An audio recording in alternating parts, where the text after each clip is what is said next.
Ladies and gentlemen, good day and welcome to Music Broadcast Limited Q1 FY22 earnings conference call. This conference call may contain forward-looking statements about the company, which are based on the beliefs, opinions, and expectation of the company as on the date of this call. These statements are not the guarantee of future performance and involve risks and uncertainties that are difficult to predict. As a reminder, all participant lines will be in a listen-only mode, and there will be an opportunity for you to ask questions after the presentation concludes.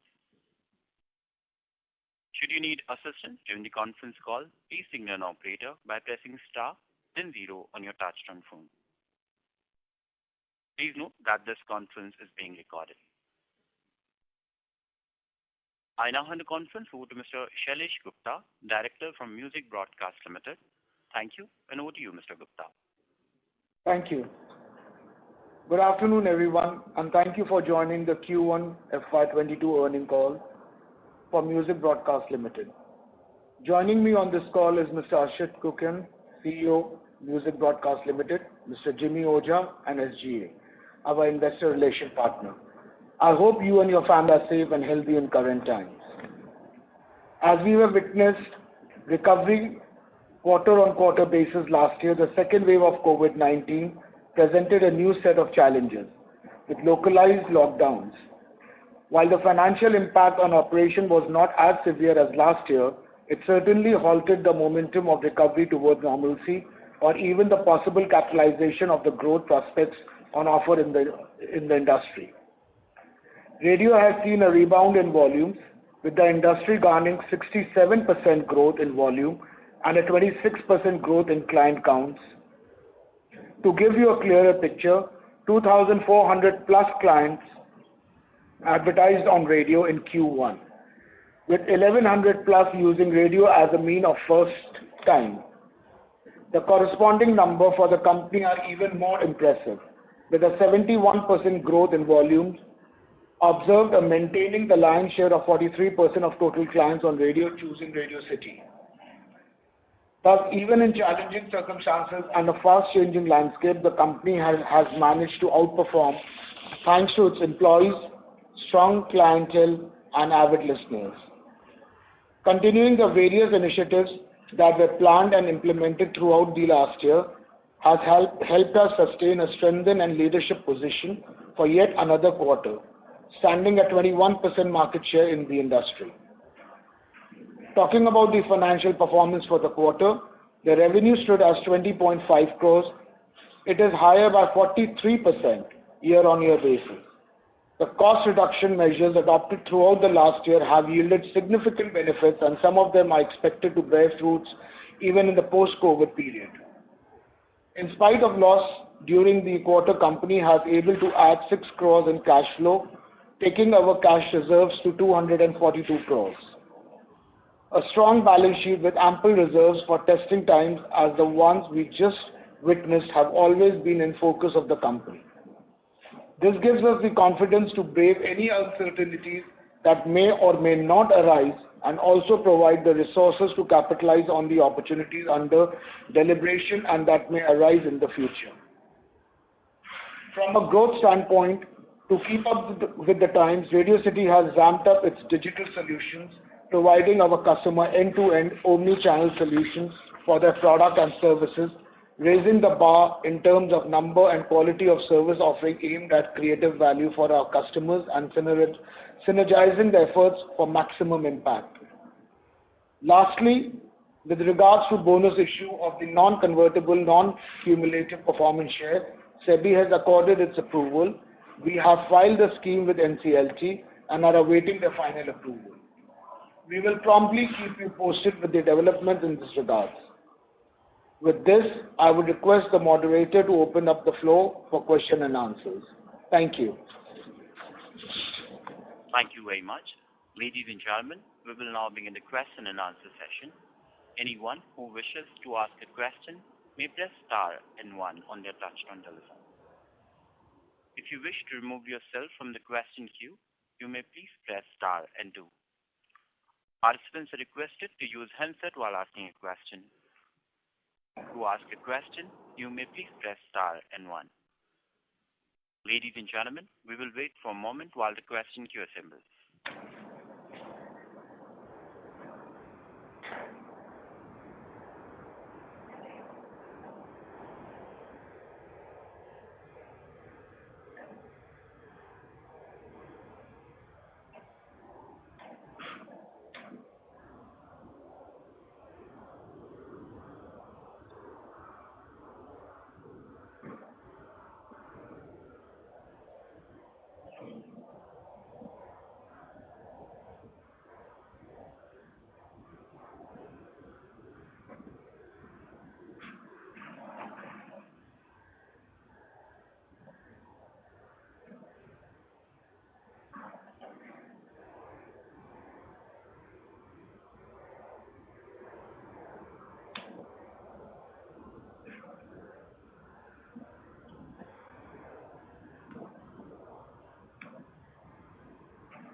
We have a first question from the line of Dipesh from Equirus Securities. Please go ahead.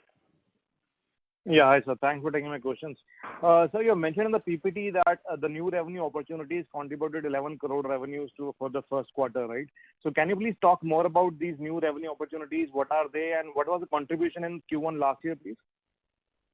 Yeah, sure. I will pass on this question to Ashit, the CEO of Radio City. Yeah. So there are various initiatives that have been started. One, of course, we've been chatting about the Radio City Bazaar initiative that we did last year and which is continuing to grow for us.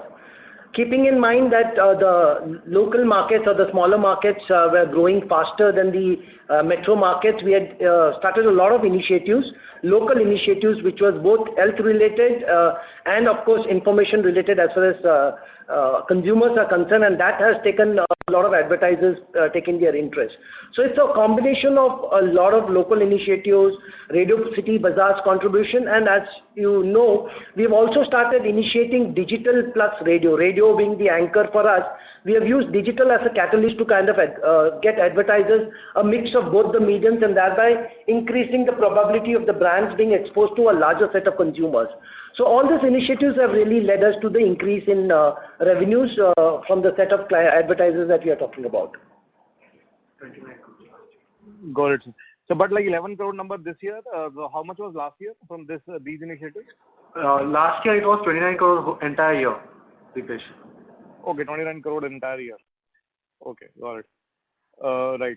And sir, your fixed costs are at 29 crores for the Q1. So what is the guidance for the next year? Because last year I think you did 30 crore kind of a quarterly number, but in the last Q4 I think the number increased. So again it is below 30 crores. So what is the guidance for the full year? How much the fixed cost you're looking at? I think Dipesh, here the fixed cost will be moti same. It's not going to change a lot.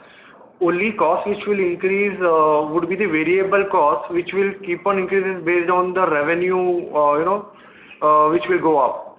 So it would be more of a cost of do business and maintaining that market share. Okay, got it. And Jimmy, if you can give the revenue contribution and the EBITDA of the phase 3 stations, please. Revenue contribution per se would be at roughly 9%. Okay. The EBITDA, it's anyhow quarter loss, so the revenue contribution is roughly 9%. Okay, got it. And sir, lastly, your the biggest radio company is talking more about the digital medium and shifting to the platform kind of a model. So, I just wanted your thoughts, like how relevant do you think radio still as a medium is? Because the largest radio company is shifting the commentary shifting more towards a digital theme than on the radio, right? So, what are your thoughts on this radio as a medium going forward? Yeah. So I really can't comment on how they are looking at the whole business, but we very strongly believe that there is a large radio play as far as the next few years is concerned. At the same time, we also recognize the fact that digital will have a capitalist or a catalyst kind of a role to play. So for us, it's a mix of radio plus digital. And when I'm saying radio plus digital, we are using a lot of our RJ influencers. Today, when you look at the whole world being driven by social media influencers, I think what radio brings onto the table is the large credibility to the influencers through the RJs that we have. So for us, it's a sweet mix of radio plus digital, and we very strongly still believe that radio has a larger role to play, at least for the next few years, and that is clearly seen the way advertisers are adopting to the medium. In the last 2 to 3 quarters, the newer advertisers that is coming in. Coming back to the whole ecosystem as far as India is concerned, the whole Made in India and the SME, thrust that is happening, all these people are finding radio to be a far effective medium vis-a-vis a large medium where the cost, so the return on investment on radio works quite well, and that's why during the tough times, even in the smaller markets, advertisers have still started to advertise because radio gives you that opportunity. So for us, it will be a mix of radio plus digital. Having said that, whatever is required on digital, whether it is extension of our terrestrial brands on digital through the podcast, we are all creating the content for streaming platforms. Our strategy has been very clear that we have the potential and the strength to create high-level creatives for the audio industry, and we will straddle all multiple media places to be there and give the consumers what they want in the platform of their choice, and that's the way our approach has been. Got it. And lastly, any update on the timelines for the preferential bonus that you declared last year? Deepesh is still lying at the NCLT level. We had a hearing a week back, but it didn't happen because of technical reasons. Okay, but any timelines you're looking at, or no clue on that? See, once the NCLT gives us the approval, it would be roughly a month or so. So we were expecting that to happen last week. So fingers crossed. Let's see. The next date has not yet come out. Okay, got it. Thank you and all the best. Yeah. Thank you very much. Anyone who wishes to ask any question may please press star and 1. The next question is from the line of Srinivas from Mirabilis Investment. Please go ahead. Yeah, hi. My first question is on the pricing discipline in the industry. Just wondering if in the first wave we did see a breakdown and lot of discounts and offers and all those were going on. In the second wave, what I understand from your company is that you're kind of rolling back on some of these discounts and bundling or free airtime kind of thing. Have we kind of moved backwards on that as an industry or as a company on that aspect during the previous quarter and as we speak? That is the first question. So just to answer your question, as you remember, in the last quarter, there was an improvement over the first quarter as far as ERs is concerned. At the overall level, it was a minus 49 for the year, but the Q4 was a little lesser than the minus 49 that we are talking about. As we speak for the first quarter, between Q4 and Q1, there is no change, because we've maintained the ERs between Q4 and Q1.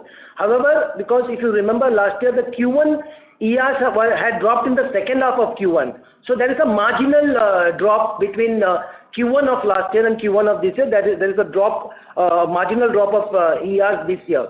But my position on this is that as long as we are maintaining Q4, which was the biggest inventory utilization quarter for us, I believe we are on track, Srinivas. Okay, got it. So Ashit, there's no broad change in the outlook in terms of improving ERs as the quarters go by, right? Yeah, I will tell you the broad change will happen from the mix of the high yield markets, because if you see, Bombay, Delhi and Bangalore have been largely affected. The COVID, there's a direct correlation between the active cases of COVID vis-a-vis the volumes and hence the value in the markets. So Bombay, Delhi and Bangalore is still at a suboptimal level for the industry because of the various clampdowns, the lockdown, the movement of people not being there. The moment that contribution comes up, the yield change will happen, because those are high yield markets. So right now, because the smaller markets are contributing higher than what conventionally it does, that's the reason why you're feeling a yield much lesser than what it should be. But the moment the Bombay, Delhi and Bangalore eases out, the way the COVID getting under control, that contribution, when it increases, the yield will get back to much better levels than what it was in the previous quarter. I got it. Ashit, maybe on this last point that you mentioned, if you can elaborate, because what I see is generally the lockdowns are kind of coming down, traffic is also kind of building up on the streets. Sure. So what kind of conversations or pulse of the advertisers are you picking up on some of these markets as to when they open the wallets and normalize their spending? Is it visible now or at any point of time in the future? Definitely, the beginning of the quarter, the conversations are increasing because as the people are slowly getting back to a much better situation than what it was in the previous quarter. Conversations are increasing, but for us it is very clearly a direct correlation. As we all know, the advertising as a direct barometer with the GDP, and as the improvement of GDP happens, you will see that growth happening as far as quarter on quarter is concerned. Plus also the consumer sentiment. While the consumption is happening at levels like food and soft drinks and consumer products, which are essentials per se. I think the mood will be when you really start the higher end products and auto as a category and the consumer durables as a category pick up, and that I think we'll only have to wait and watch because the sentiment still is of concern and wait and watch kind of a thing because fourth quarter was a real good, we were getting back into track, and suddenly this April 7th, post 7th of April, this whole second wave has really disturbed a lot of people's future plans. So now once bitten, twice shy kind of a situation. So I think there is a wait and watch concern right now. But the fact is that there is more conversations happening for sure at the beginning of the second quarter. Okay, thanks. Can I ask one more question? Please. Yeah. So just a follow-up on this matter of license fees where the industry is trying to seek some forbearance from the government. So given that now again industry would go through some kind of a stress, is there any kind of relief forthcoming from the government? Any progress on that? From our side, I think we have done multiple level of representations. If you remember, last year also we have done the representation through the MIB, through AROI, to the MIB, to the Commerce Ministry, to the PM's office too. But unfortunately, like most other places, I think there is not much of movement happening. Even the last quarter, we again tried and because we could see that the movement is not really happening. We also gave them an option like whether if suppose the relief is not coming to us, kind of extend our license fees, for another X number of years. So we are giving multiple options to the government, but as we speak, there is no movement from their side. So I can't commit on anything, but I can only commit that the industry is putting a lot of efforts to push his case as far as license fees stops are concerned. Just to add what Ashwin is saying, Srini, last year also what we got was just an moratorium. So in spite of being the situation which the radio industry or the entire media economy was, we still had to pay entire money. It's only that phasing out of money did happen. Quarter one we didn't have to pay, in quarter two we had to pay for both the quarters. So no relief as such has come from government, especially to us. Okay. Thank you. Wish you best luck. Thanks so much. Thank you very much. A reminder to the participant to ask a question. You may please press star and 1. We have a next question from the line of Siddhant from B&K Securities. Please go ahead. Yeah, hi. Am I audible? Yes, very much. So basically, you used to talk about 20 crore revenue per month before COVID. You reached around 13 to 14 crores till fourth quarter.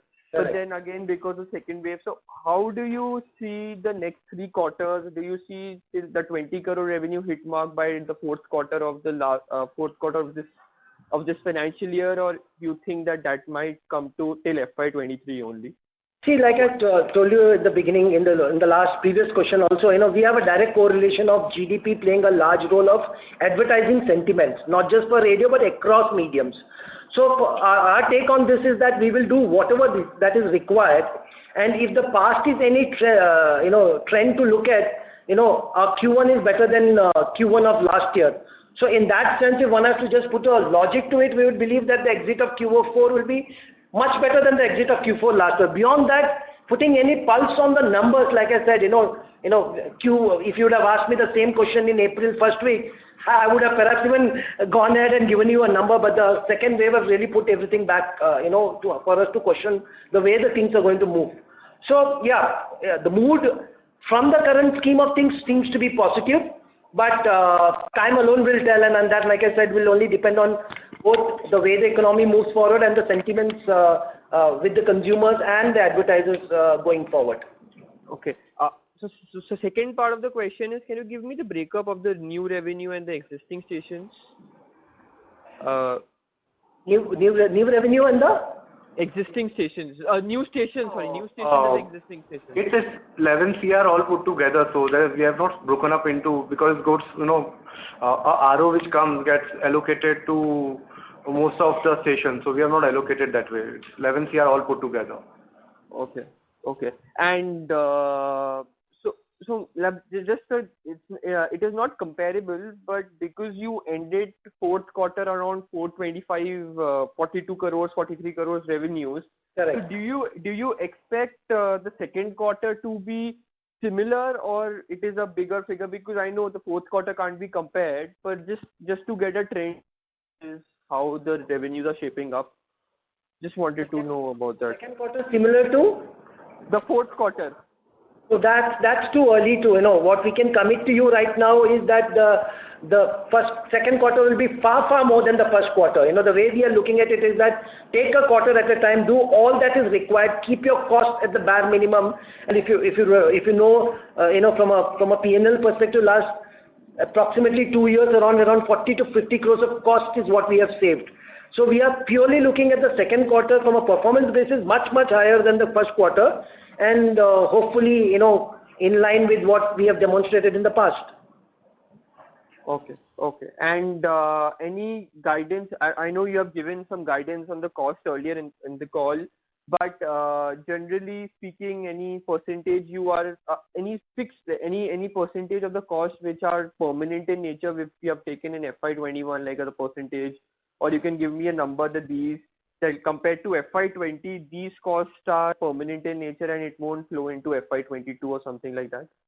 So, if you recollect our earlier calls last year, overall we have saved around 50 crores in FY21, of which we believe that 50%, roughly 50% of that would not be coming back. It would be of a permanent saving type of work. Correct. Okay. So that is okay. And do you expect some recovery from the third and the fourth quarter? Generally, in sense, how the new revenue opportunities are going to shape up. So, like you were telling me that 29 crores was the full figure for FY21, and you have mostly achieved 30 to 40% in the first quarter only.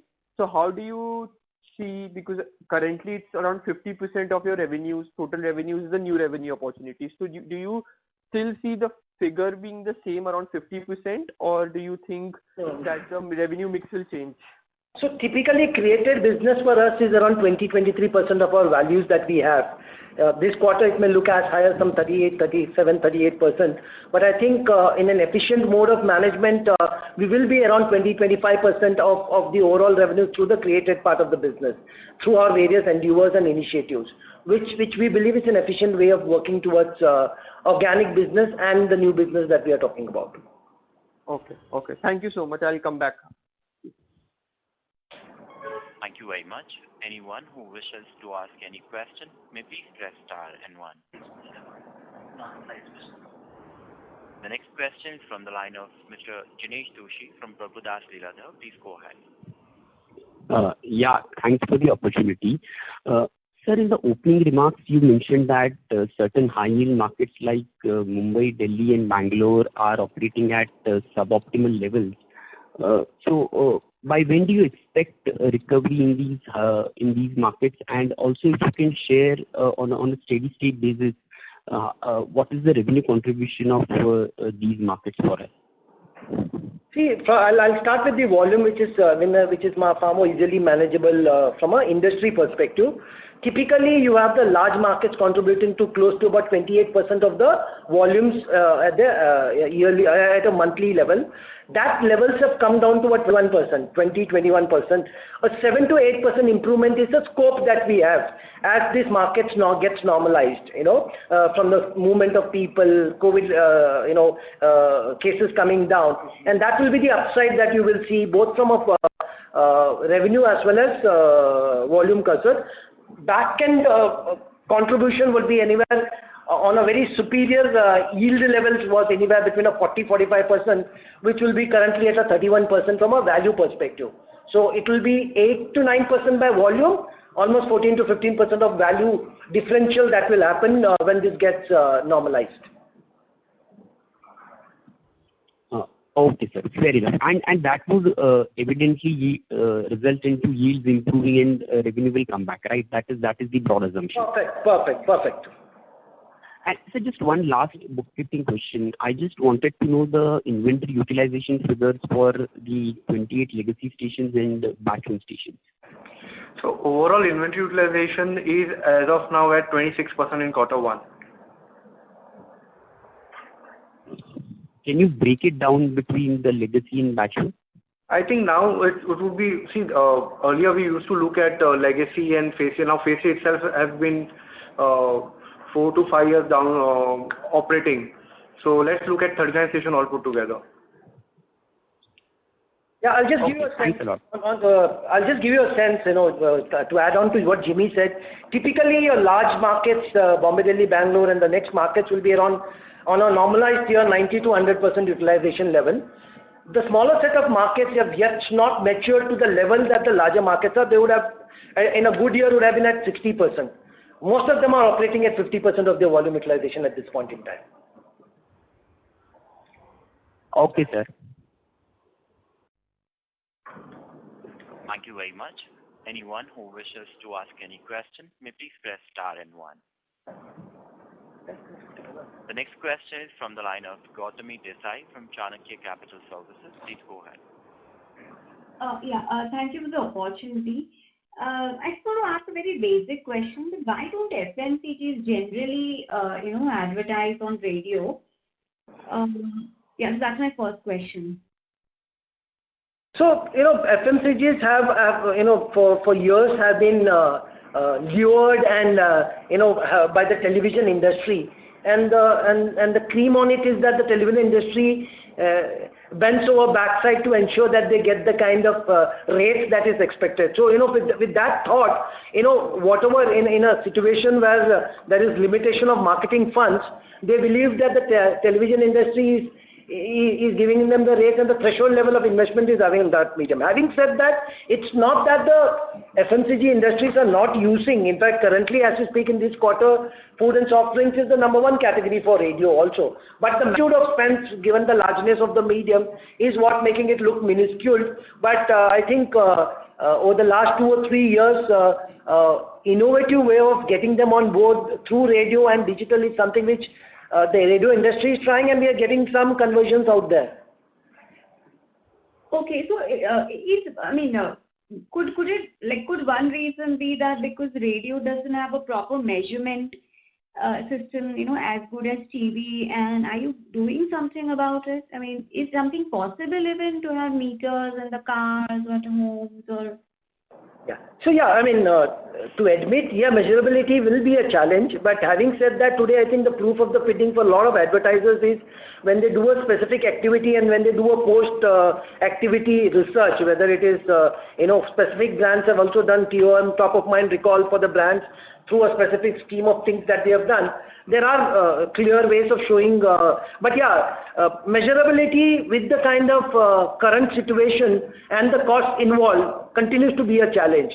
We are very, working with both the, current measurability is only the RAM, which is there in the RAM markets, 4 or 5 markets, and the IRS, which is not a radio research per se. So one part of that will be your measurability, but I think through the various activities that we are doing, we have, like for example, we did this activity for a specific client in Delhi where we gave them return about the number of test drives that has been done. So that is a form of measurability that happens, So they came and said that they want through the end of the campaign 10,000 test drives, we gave them 17,000 test drives. So, we are innovatively using newer ways to show the measurability through specific things that we are doing as a radio station. But going forward, do you have any hopes on measurability improving? Because I believe, if I'm not wrong, one of the, you are only present, I think, in one of the UAE countries where there is measurability, I believe. So can anything happen in India on that front? No, I think world over radio measurability is limited because of the high costs involved and the limited scale of revenues that happens, because if you look at the television people meter cost and the effort that is put, because the industry ensures that, that has been taken by and the plowed back into the measurability. Radio's challenge is that, we have a measurability issue. But having said that, during the COVID, we did a AROI listenership, which was funded by all the radio operators, where clearly the radio listenership is shown on a swell, So we are using those measurability as and when it happens. But yeah, if you're asking for a periodic measurability, even the IRS is giving you measurabilities, which is about 1.5 years back. So I don't know what measurability the industry is right now referring to. I think a lot of advertisers are going by their understanding of the medium. And for us, in a way, the digital plus radio is also giving some form of measurability because, when we do a specific terrestrial plus digital activity, whether it is the views that you get, whether the engagement that we get in the form of interactions that is being used by us to kind of get advertisers convinced about this whole radio plus digital plans that we talk about. Okay. Thank you. Thank you so much. Thank you very much. A reminder to the participant, to ask a question, you may please press star and 1. The next question is from the line of Anish Jubalia from Banyan Capital. Please go ahead. Yeah, hi, good afternoon. Thank you for the opportunity. Hope my voice is audible to you. Yes, it is. Yes. Yeah, thank you. So just want to understand, in terms of the various major sectors that we have, so to get our yields back, could you kind of comment on which are the sectors which needs to come back strongly so that our pricing comes back? If you could comment on that, that would be helpful. See, categories like auto, finance are all categories which are high yield categories. They have seen the value of the medium. Government, of course, is the only one that there is we are constrained by the DAVP rates that is there. But the rest of the categories which are big for us, from a value perspective, are these two large categories: electrical appliances, auto, and finance. Okay. And e-commerce, of course. So these are the ones which you are saying not doing well right now and needs to come back. No, these are the ones which is when they increase their spend, the yield comes back because they are working at a higher ER as such, because they value the medium and they're willing to pay that extra premium as against real estate for that matter, or a surrogate advertising, so on and so forth. Okay, so just one question on the auto side. So, I mean, there are some challenges that, the auto customers are facing. I don't know the extent of the challenges, but let's say the supply side, say semiconductor issue. So how is the response that or the feedback that you are seeing from your auto customers? Let's say in terms of the preparation for the festival season, are things looking on track, or you are seeing some muted response or feedback from them, because of which our revenues also could be impacted going forward in the next 2 quarters? See, if you see, the first quarter has shown a swell as far as the growth of the auto industry volumes are concerned, number one. Number two, with a lot of launches of products being there, whether it is Hyundai, whether it is Maruti, Skoda, with a huge activity with Hyundai launch. So we don't see that happening right now. At least in the first quarter, our conversations has been that, the scheduled plan of launches that is scheduled, a couple of new SUVs are being launched. So I think our auto, we have not at least sensed that at this point in time about the back-end operations part of the business. But from an advertising part, I think there's a lot of conversations as we speak that is happening in this category. Okay, fine. Thank you so much for the opportunity and the conversation. Thank you. Thank you. Thank you very much. Anyone who wishes to ask any question may please press star and 1. We have a next question from the line of Gurjot Ahluwalia, an individual. Please go ahead. Yeah, hi. Thank you for the opportunity. So you talked about Q4 being returning to some sort of normalcy. However, if I look at the revenues in Q4, I think they're about 42 odd crores. And if I just look back a couple of years, they had annual revenue of around 325 crores in 2019. So if we're talking about returning to normalcy or even 40, 50 crores, it is still well short of what it was a couple of years back. So do we ever see that kind of sort of revenue coming back in the near future, or that is now a long time away given how COVID has changed the world and how it moves? So to answer your question, I think, we are very clear that we are not really chasing top line so much so as we are chasing the bottom line. So for us, profits is far more important. Also, having said that, on the backdrop of the 40-50 crores of savings that we have done on cost, if the endeavor is to say that 2 years back, whatever top line we were doing and whatever bottom line we were driving at, if we can do that at lesser the top line that is there and the bottom line, which is what it was at then, I would say we would be fairly successful. So honestly, I'm not really looking at the top line numbers, but yes, as a goal for ourselves, we are definitely looking at improving our profit positions and aiming towards 2 year back, whatever that numbers are, and all efforts from our side is towards that. So you're saying that even with much smaller revenue, let's say 200 to 50 crore, you can achieve similar EBITDA margins or profitability? Clearly, we would want to. I mean, the exact numbers will pan out the way we go ahead. But yeah, I mean, clear understanding is that we would not chase top line numbers mindlessly. We will chase our profit numbers, and that, having said that, yeah, it could also happen that at a much lower top line number, we would possibly deliver similar profits that we have done erstwhile over a period of time. Okay. Thank you for that. And secondly, I want to sort of understand, you talked about that some of the key metro cities like Bangalore, Mumbai, Delhi are performing suboptimally and 21% of the volumes right now versus 28%. So I also want to understand if you've done any sort of analysis in terms of trends for these major markets, major cities versus tier 2 cities in the last 2-3 years. And is there any significant impact of like using streaming apps and then data being so cheap that viewers are not sort of tuning into radio that much in the last couple of years? Is there any analysis, any sort of insight that you have on that?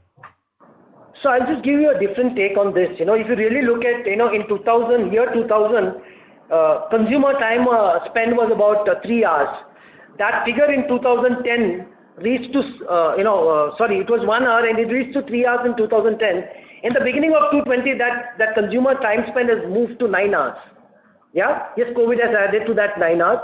So for us, if there is any streaming media listenership happening, it is happening over and above what the radio listenership is all about. In fact, on the contrary, radio listenership has increased. In whatever little study we have done, it's increased. So to answer your question, there is no movement of consumers or listeners from radio to streaming media, because radio delivers a far more than what the streaming media platforms are giving right now. At least the current indications are. Now coming to the finances, 2 large platforms, we know the kind of revenues that one is running and the kind of losses that one is running. And that's why we are very clear that we would rather be in a situation where we would possibly have a sweet mix of both and ensure that the profits are taken care of. Okay, great. All right, thanks for clarifying. All the best. Thank you very much. As there are no further questions from the participants, I would now like to hand the conference over to Mr. Shailesh Gupta for closing comments. Thank you everyone for joining us in this earnings call. We'd like to close this call now. Have a great week and be safe. Thank you. Thank you very much. On behalf of Music Broadcast Limited, that concludes this conference call. Thank you for joining us, and you may now disconnect your line.